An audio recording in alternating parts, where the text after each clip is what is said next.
Magandang araw! Ang ating kwento ay nagsisimula sa maliit na bayan ng Calamba, Laguna. Noong Hunyo 11, 1861, ipinanganak ang isang bayani. Ang kanyang pangalan ay Jose Protasio Rizal Mercado A. Alonzo Realonda, nakilala sa kasaysayan bilang Jose Rizal.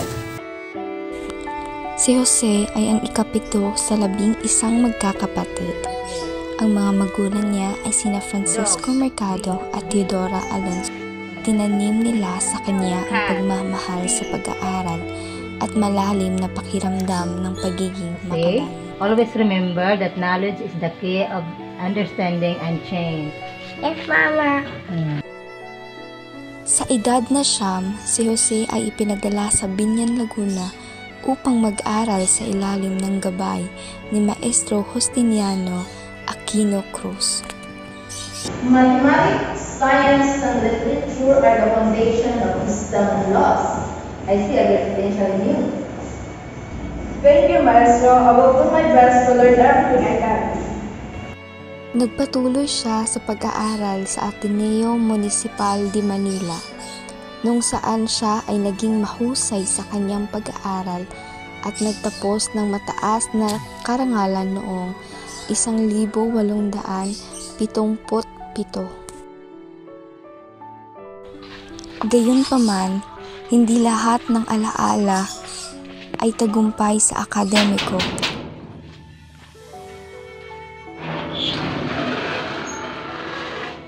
Ano ang inyong kailangan? Nasaan si Doña Teodora? Anong ipaglilingkod ko sa inyo? Kami ay naatasang hulihin ka. Sa salang, bitawan niyo ang aking asawa! Noong 1872, si Teodora Alonzo, ang ina ni Jose, ay nahaharap sa matinding kawalan ng hostesya.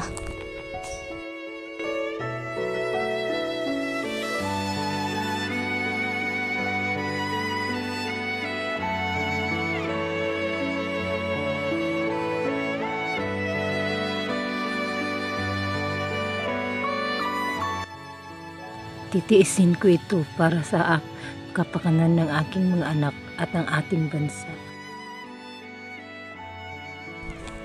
Noong 1878, si Jose ay nagpatala sa Universidad ng Santo Tomas upang mag-aral ng abogasya.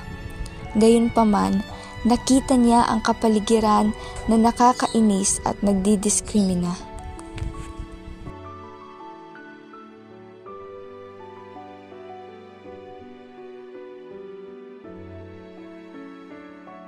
Mayroon pang mas maayos na lugar kung saan maaari kong ituloy ang aking mga pangarap at mag-ambag sa pagpapalaya ng aking mga tao.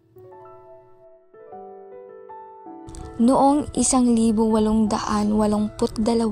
sa suporta ng kanyang kapatid na si Pasiano, naglakbay si Jose sa Madrid, Spain upang mag-aral ng medisina sa Universidad Central de Madrid.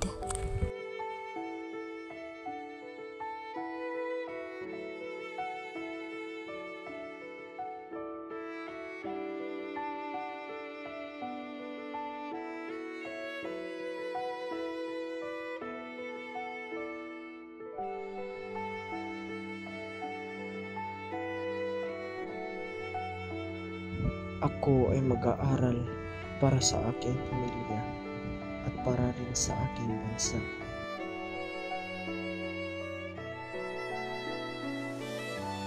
Sa Madrid, si Jose ay umunlad na nagtapos ng kanyang medical na degree habang nag-aaral din ng panitikan at filosofiya. Pagkatapos ng Madrid, nagpatuloy si Jose sa kanyang pag-aaral at paglalakbay sa buong Europa, pagbisita sa France at Germany.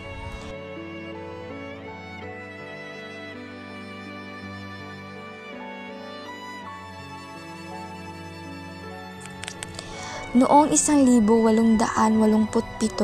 habang nasa Berlin, Inilathala ni Jose ang kanyang seminal na nobela, No Limitang Nyeri, isang masakit na pagpunas sa kolonyal na pamumuno ng mga Espanyol sa Pilipinas.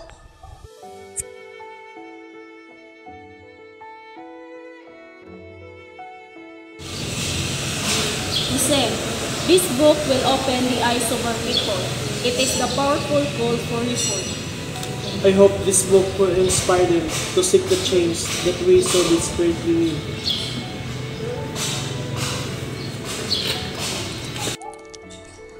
Armado ng kanyang edukasyon at mga karanasan, si Jose ay bumalik sa Pilipinas noong 1887 upang magsanay ng medisina at magsulong ng mapayapang reforma. Jose Rizal, isang taong may talino, matapang at hindi matinag na pagkamakabayan, nananatiling tanglaw ng pag-asa at inspirasyon para sa sambayanang Pilipino. Ang maagang buhay at paglalakbay ni Jose Rizal sa edukasyon ay naglatag ng batayan para sa kanyang tungkulin bilang pambansang bayani. Ang kanyang dedikasyon sa pag-aaral at reforma ay patuloy na nagbibigay inspirasyon sa mga henerasyon ng mga Pilipino.